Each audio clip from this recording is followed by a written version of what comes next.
අයිබෝන් අද දවසේ ජාතික විද්‍යා සතිය වෙනුවෙන් ජාතික මූලික අධ්‍යයන ආයතනය සංවිධානය කරන විද්‍යාදේශන මාලාවේ ඔබව දැනුවත් කරන්නේ මහාචාර්ය රොහාන් වීරසූරිය මහතා. එතුමා අද දවසේදී ඔබව දැනුවත් කරන්නේ වියලි කලාපීය ජල ගැටලුව සඳහා අපගේ විසඳුම් ගැනයි.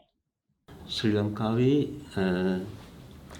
ජලය පිළිබඳ පර්යේෂණ කරන ආයතන රාශියක් තියෙනවා. නමුත් ශ්‍රී ලංකාවේ ජල ප්‍රශ්නයට තාමත් ස්ථීර විසඳුමක් නැහැ. මේට හේතුව සහ අපි යෝජනා කරන විසඳුම මොකක්ද කියන එක තමයි අපි මේ දේශනයේ අරමුණ. මෙහිදී අපි සාන්ද්‍රණය කරගන්නේ ශ්‍රී ලංකාවේ වියලි කලාපයේ ජල ගැටලුව පිළිබඳවයි. එතකොට මේක ගැන කතා කරනකොට අපි ඉස්සෙල්ලම හිතන්න ඕන මොකද්ද විද්‍යාව කියන්නේ කියලා. ඇත්තටම විද්‍යාව කියන එක ඊටාම සරලයි. ඒකට අපි ඒක කියන්නේ correct thinking නැත්නම් නිවැරදි චින්තනය කියන එකයි විද්‍යාව කියන්නේ. මේක බුදුදහමේ කියන්නේ සම්මා දිට්ඨිය නැත්නම් නිවැරදි දැක්ම කියන එකයි. මේ නිවැරදි දැක්ම නැත්නම් කිසිම ප්‍රශ්නයකට විසඳුමක් නැහැ. මම කතා කළොත් නිවැරදි නොවන දැක්මක් ගැන මම මේ සරල ගණිතමය ප්‍රශ්නයක් ඉදිරිපත් කරලා තියෙනවා. මේක සාමාන්‍ය පෙළ ළමයෙකුට උනත් තේරෙන ප්‍රශ්නයක්. මෙන්න මේ විදිහට මම මේ ගණිතමය ගැටලුව විසඳුවොත් මට අවසානයේ ලැබෙන්නේ 1 = 2 කියලා. එතකොට මේක විද්‍යාවට නිවැරදි නැහැ. මෙතන මම වරදක් කරනවා. මෙතන මම කරන වරද බිඳුවෙන් බෙදීමට උත්සාහ කිරීමයි. මම මේ විද්‍යාත්මක දැනුම අමතක කරලා හිතුමතේට බිඳුවෙන් බෙදනවා. බෙදුව ගමන් වෙන්නේ අර උත්තරය ඊටාම විනාශකාරී උත්තරයක් වෙන්නේ. 1යි 2යි සමාන වෙනවා. එතකොට අපේ රටේ තියෙන ජල ප්‍රශ්නයට මූලික හේතුවක් මේ වගේ දෙයක්. තවත් උදාහරණයක් මම ගන්නම්. නිවැරදි චින්තනයක් හෝ නිවැරදි දැක්මක් නැති වුණාම අපි වැහි වතුර අද සංරක්ෂණය කරන්න උත්සාහ කරනවා. එතකොට පුරාතන ලංකාවේ වැහි වතුර සංරක්ෂණය කරපු ආකාරය තමයි මම මේ පෙන්වන්නේ එක මේ රූපකින්. මෙහිදී පුරාතන රජදරුවන් වැව් සකස් කරලා ඒ වැව් වලින් ඊළඟට භූගත ජලයට ජලය ගෙන යාමට සලස්සලා තියෙනවා.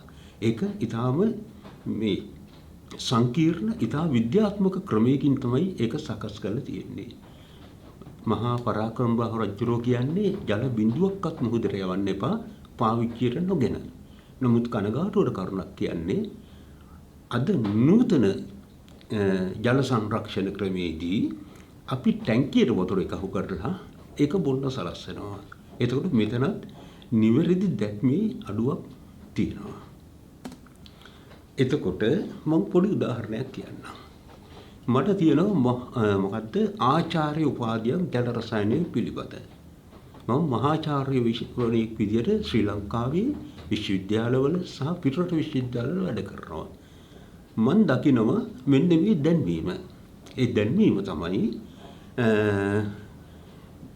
ලංකාවේ තියෙන තරු පහේ හෝටලයකට මේ රූම් බෝයි කෙනෙක්. ඒ කියන්නේ මේ කාමරය සුද්ධ කරන කෙනෙක් අවශ්‍යයි කියලා කියනවා. එතකොට මේ දැන්වීමට මම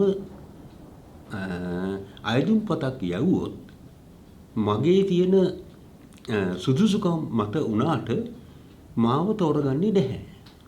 ඒකට හේතුව මම කාමරයක් පිරිසුදු කරන්න දැනගත්තට මම දන්නේ නැහැ ඒක විද්‍යානුකූලව පිරිසිදු කරන්න, නිවැරදිව කරන්න. එතකොට මේ නිවැරදි විද්‍යාව කියන එක අපි නිවැරදි චින්තනය නැති වුණොත් ශ්‍රී ලංකාවේ නෙවි ලෝකයේ කිසිම ප්‍රශ්නයකට සාර්ථක විසඳුමක් එන්නේ නැහැ. එතකොට මූලික අධ්‍යයන ආයතනය කියලා කියන්නේ සමස්ත ජනතාවගේ මෙන්න මේ නිවැරදි දැක්ම විද්‍යාව පිළිබඳ ඇති කරන ප්‍රධාන ආයතනයක්. ඒකයි මේක ජාතික මූලික විද්‍යා ආයතනය වශයෙන් අපි නම් කරලා තියෙන්නේ. එතකොට මේකේ අධ්‍යක්ෂක මහත්වරු ගත්තොත් ලෝකයේ ඊටාම දීප්තිමත් අධ්‍යක්ෂක මහත්වරුන් තමයි අපේ ආයතනයේ අධ්‍යක්ෂකවරු වශයෙන් වැඩ කරලා තියෙන්නේ. මහාචාර්ය චන්ද්‍රා වික්‍රමසිංහ, මහාචාර්ය සිරිල් පොන්නම් පෙරුම, මහාචාර්ය පරාක්‍රම කරුණාරත්න, දැන් මහාචාර්ය සෙනවීර. එතකොට මේ ජල ප්‍රශ්නයට අපි කතාවට එනකොට මේ ජලය කියන එක රසායන විද්‍යාඥයෝ හදන මේ කියන්නේ ඊටාම විශ්විත මැජික් කාර්යයක් කියලා.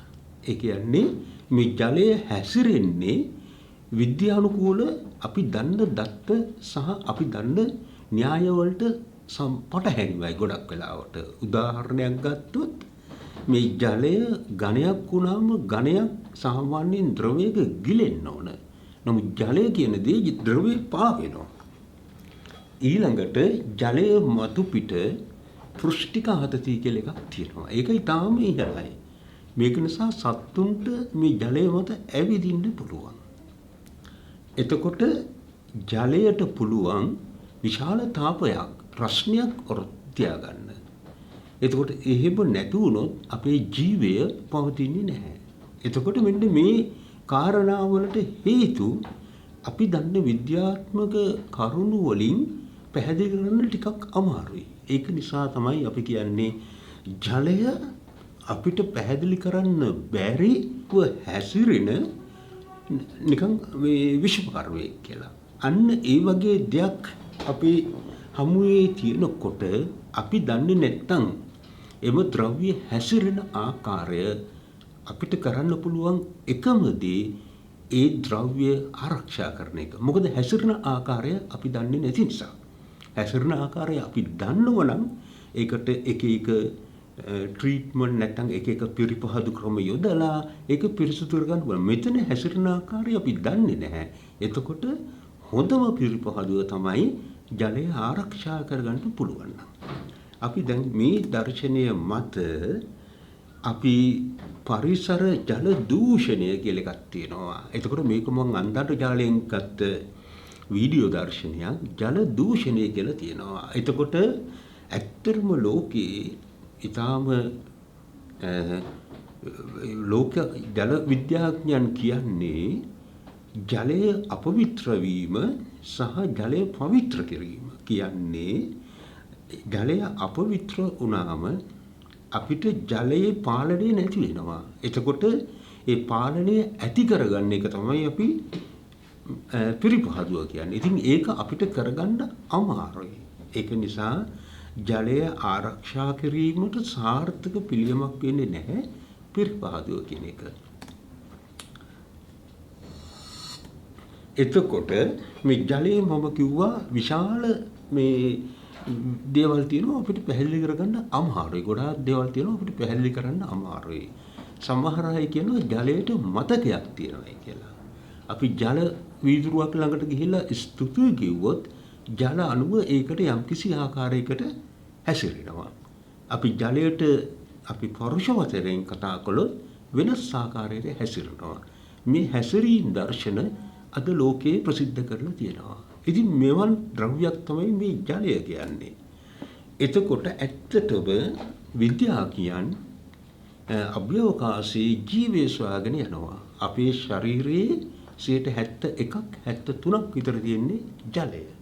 එතකොට ඇත්තටම මේ අභ්‍යවකාශ විද්‍යාඥයන් ඇත්තටම විශ්වේෂණය ජලයයි.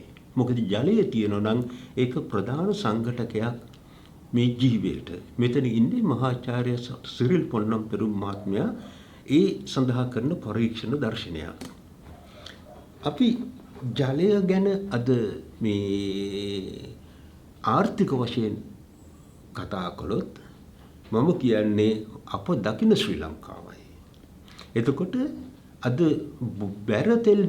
බැරලයක මිල ශ්‍රී ලංකාවේ විදියට රුපියල් 120ක් වගේ වෙනවා. අපි හොඳ පිරිසිදු ජලය බෝතල් ලීටරයක් ගත්තොත් ඒක රුපියල් 128ක් රුපියල් 130ක් විතර වෙනවා. වෙන විදියකට කියනවා නම් පෘථිවියෙන් පිරිසිදුව ලැබෙන ජලය බොරතෙල් ලීටරයකට වඩා වැඩි. ගණන් වැඩි. ඒ කියන්නේ අපේ රට නිවැරදි චින්තනයකට යනවා නම් අපිට ජලය මත රැඳුන ආර්ථිකයක් ගොඩනගන්න පුළුවන් කියලා අපි හිතනවා. ඇත්තටම ලංකාව ඉතාම වාසනාවන්තයි. මේ ජලයේ විවිධත්වයක් අපේ රටේ තියෙනවා. මේ දර්ශන පෙළින් දක්වන්නේ ඒ ජලයේ විවිධත්වයයි.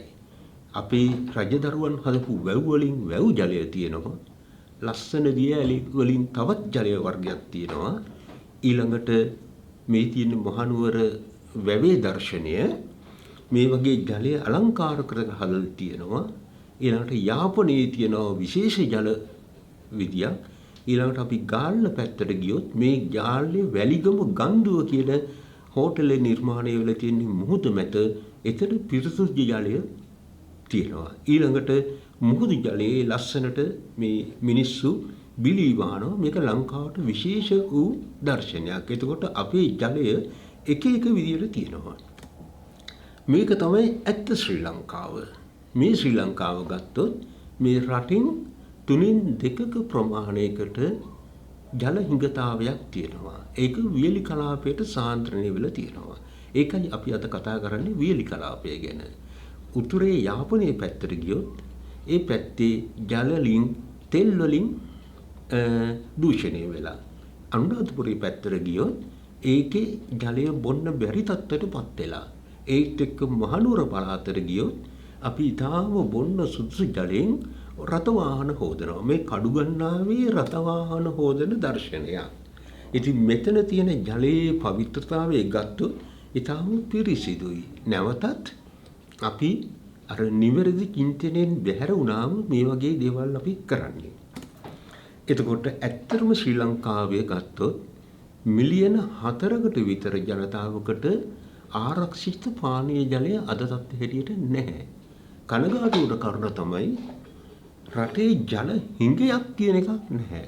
නමුත් තියෙන්නේ අපිට පවතින ජලය අපිට භාවිතා කරන්න නොහැකිකමයි. ඒක රටේ කනගාටුවට කරුණක්.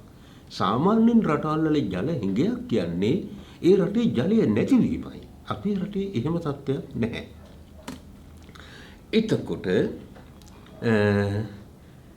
එතකොට ඇත්තටම අපේ රටේ ජලය මෙච්චර තිබිලත් අපි ජලය පිළිබඳ හිඟතාවයකට මුහුණ පාලා තියෙනවා අද.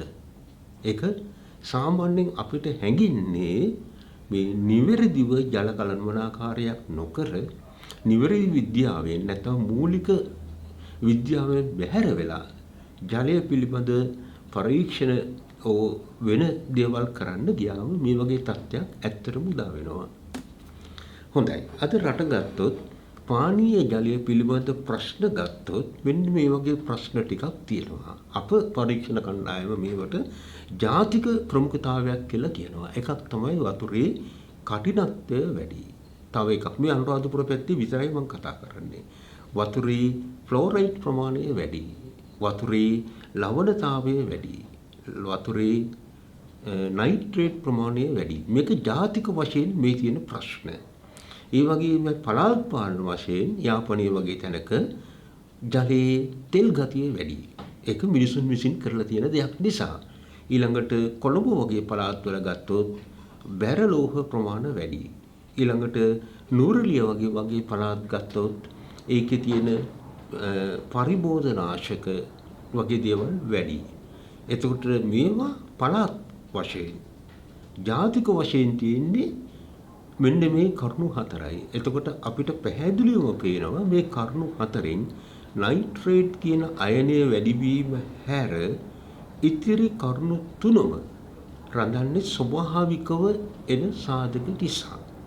එතකොට අපි ඇත්තටම මේ ජලය නිවැරදිව කළමනාකරණය කරනවා නම් අර ඉතිරි කරුණු තුනම අපෙන් බැහැර කරන්න පුළුවන්.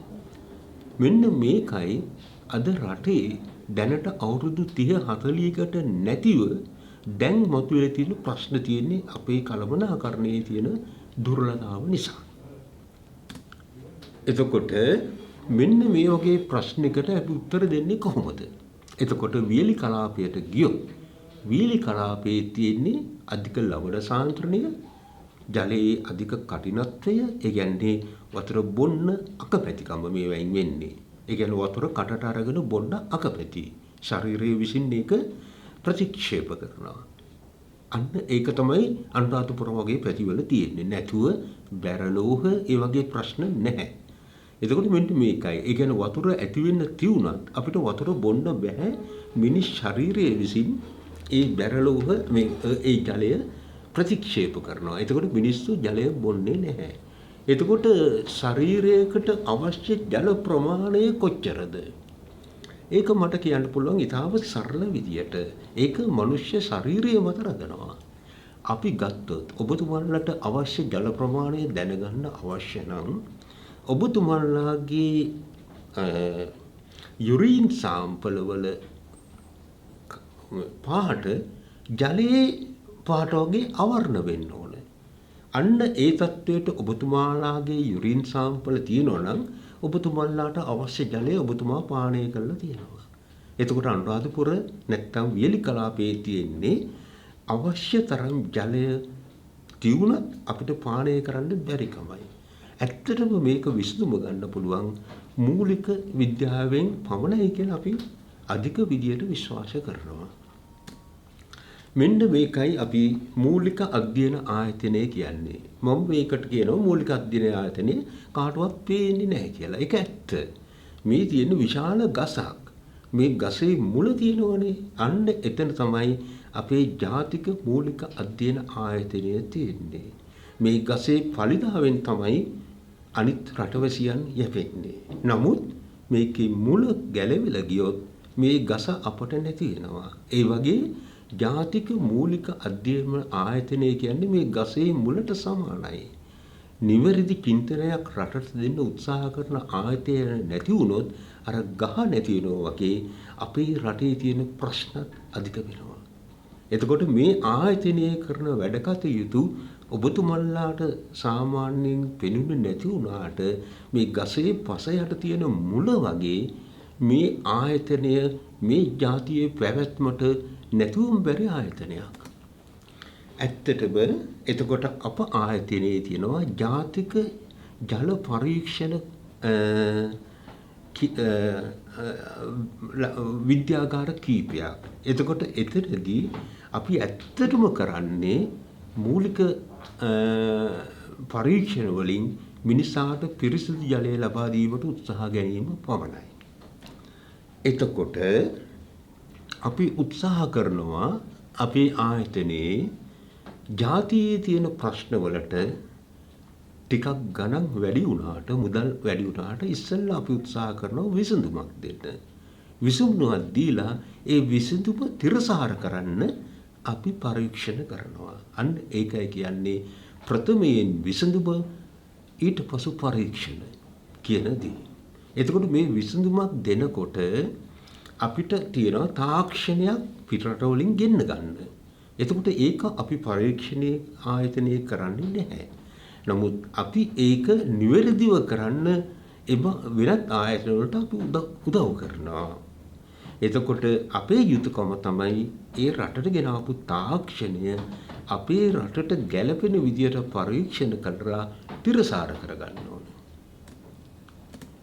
එතකොට මේ දකින්නේ ග්‍රාම සේවක වශම මොකද්ද මේ වියලි කලාපේ ජලය නැතුව දුක් විඳින මිනිස්සු කොට්ටාසයක්. මෙතන විශ්වවිද්‍යාල මහාචාර්යවරු වෙනත් රජ ආයතන වල අය මමත් මෙතන හිටියා. මම තමයි මේ පින්තූරය ගත්තේ. ඒක නිසා මෙතන හිස්පුටුවේ හිටියේ මම. එතකොට මෙතන තියෙන්නේ අතහරින ලද ජල ව්‍යාපෘතියක්. ඇයි මේකට හේතු වෙලා තියෙන්නේ?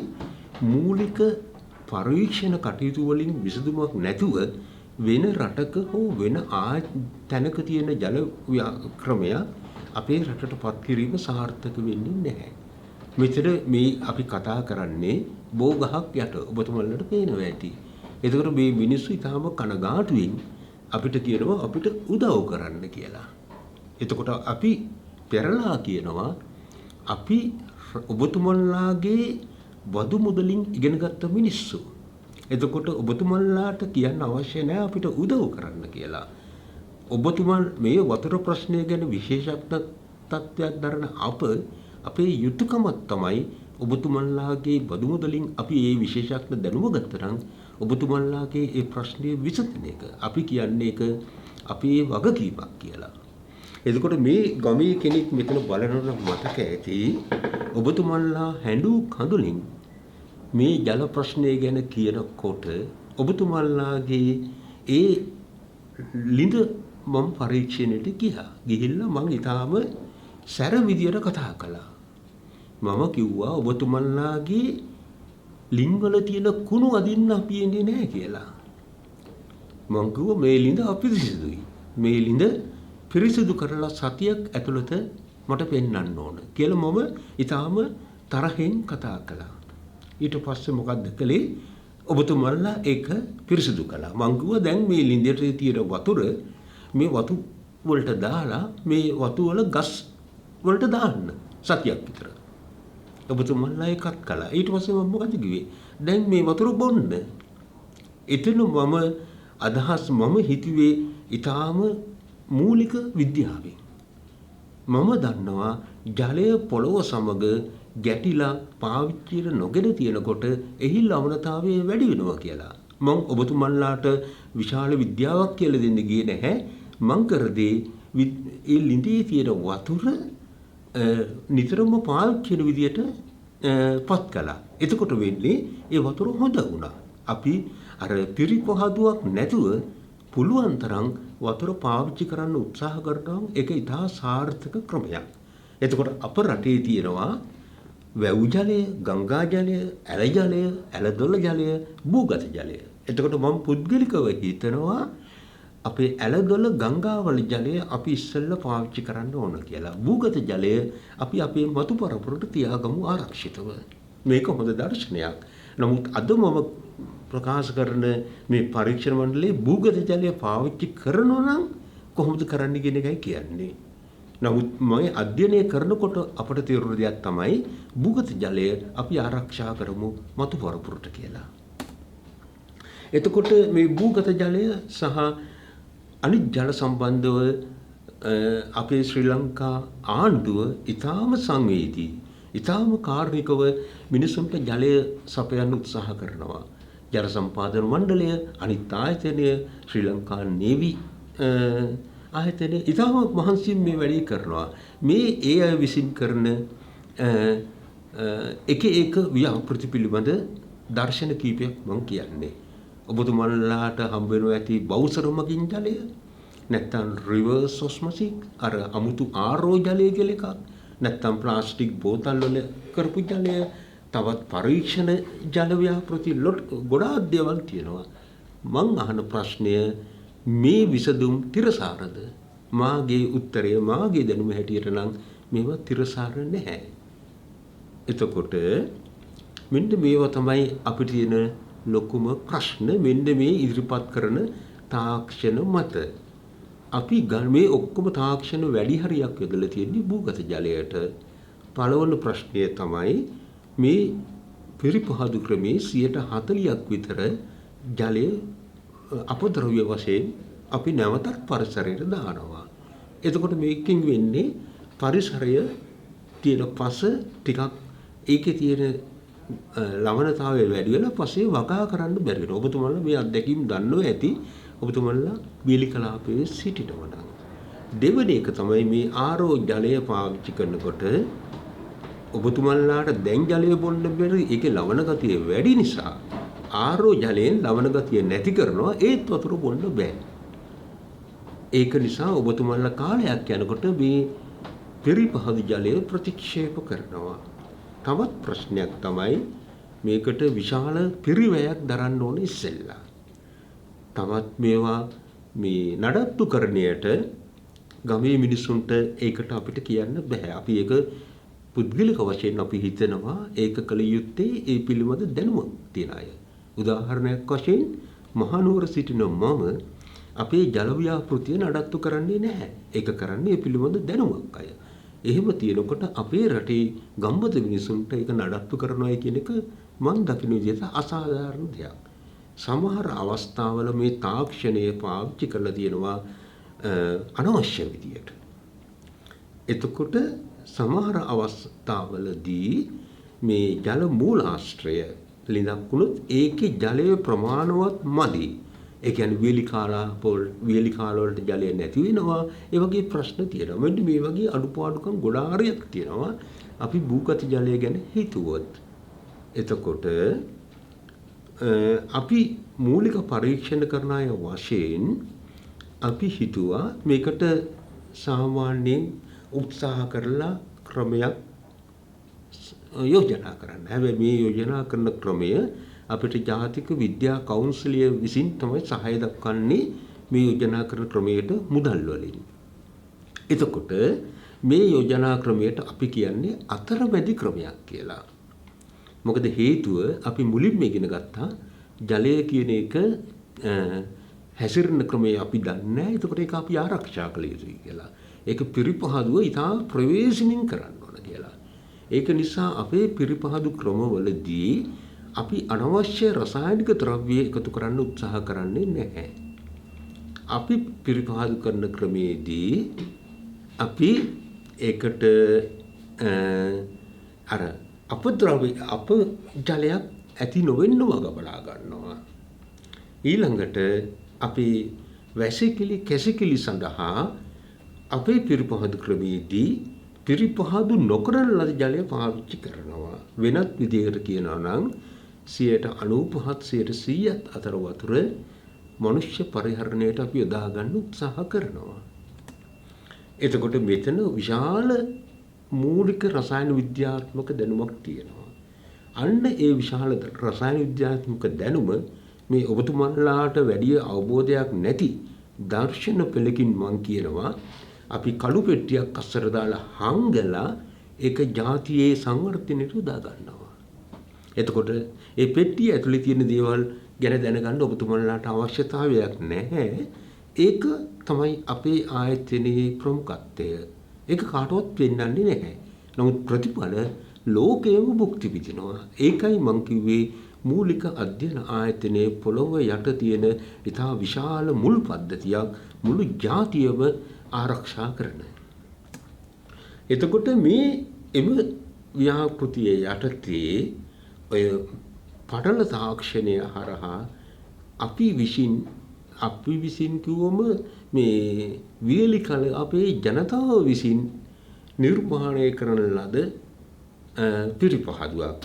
මේ වියලි කලාපයේ ජනතාව විසින්ම නිර්මාණය කරන පිරිපහදුවක්. මේක දැන් මෙන්න මේ නෑන්දියාගම කියන විද්‍යාලයේ සකස් කරලා පාවිච්චියට අරගෙන තියෙනවා. මේක ප්‍රාථමික පාසලක්.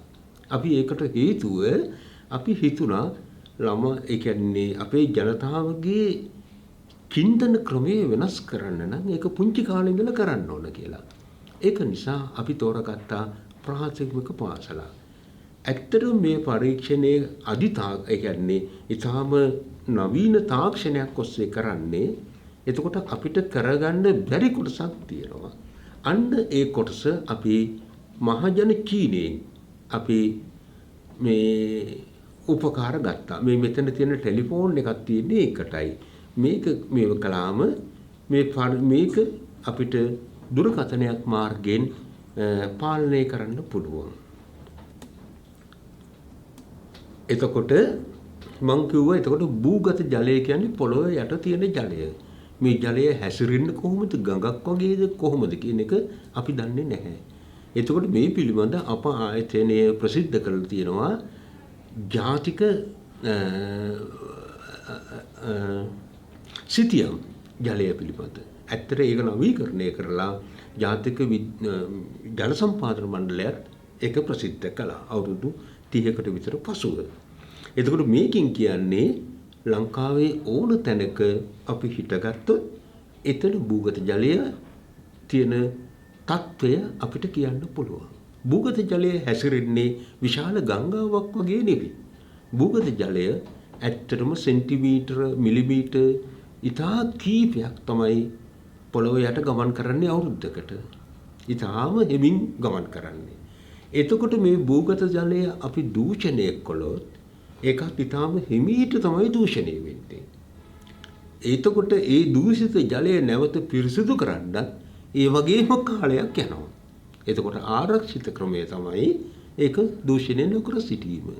අපි මේ කතා කරන්නේ ශ්‍රී ලංකාව ගැන. ඇත්තටම ලෝකේ දියුණු රටක් වෙන ඇමරිකාවටත් බෑ භූගත ජලය අපිරිසිදු වුණොත් ඒක පිරිසිදු කරන්න. එතකොට අපි උත්සාහ කළ අප ආයතනය මගින් ජලයේ තත්ත්වය පාලනය කරන එක සංඝටක තියෙනවා. මේව මිනිස්සුන්ට තේරෙන්නේ නැහැ. අපි කරදී මේ සංඝටක ඔක්කොම එකට එකහු කරා. එකහු කරලා එක අංකයක් හැදුවා. අංකය 60 කිව්වොත් අපි කියනවා හොඳ ජලය නිකම්ම බොන්න පුළුවන්. අන්න ඒ වගේ සංඝටකකුත් අපි අප ආයතනයෙන් හදලා අපි ඒක ජනතාවට බාර දෙන්න උත්සාහ කරනවා. එතකොට අපේ පරීක්ෂණ කණ්ඩායමට සම්බන්ධ වෙනවා ජාතික ජල සම්පාදන මණ්ඩලය, පේරාදෙණිය විශ්වවිද්‍යාලය, රජරට විශ්වවිද්‍යාලය, ජයවර්ධනපුර විශ්වවිද්‍යාලය සහ විදේශීය විශ්වවිද්‍යාල කීපයක් අපට නැති තාක්ෂණය ලබා දීම සඳහා. එතකොට මම මේ කතාව මෙතනින් අවසන් කරනවා. එක්සත් ජාතීන්ගේ මණ්ඩලය කියනවා 2030 වෙනකොට ලංකාව නෙවෙයි ලෝකේ හැම කෙනෙක්ටම පිරිසිදු ජලය සහ සනීපාරක්ෂක කටයුතු දිය යුතුයි කියලා. එතකොට ලෝක ප්‍රසිද්ධ සයන්ස් නැත්නම් විද්‍යාව කියන සංග්‍රහව කියනවා මෙන්න මේ වගේ කතාවක්. අපි වෙලාව නාස්ති කරනවා ජලය නාස්ති වෙන වේගයෙන් කියලා.